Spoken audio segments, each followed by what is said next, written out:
தொழுகை நோன்பு ஜக்காத்து ஹஜ்ஜுடனே பழுது ஏதும் இல்லாத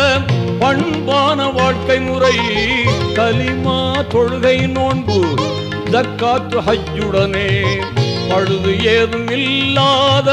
பண்பான வாழ்க்கை முறை வகுப்புகள் நடந்தனரே வாஞ்சை நபி தொடர்ந்தனரே சொன்னதெல்லாம் நீதிகளே சத்தியத்தின் செய்திகளே ஞானத்தின் திறவுகோ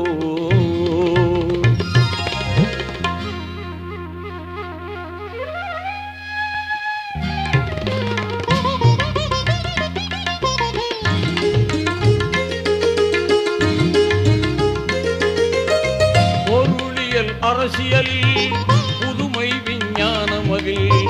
அருளியல் இல்லறத்தில் ஆன்மீக வழிமுறையில்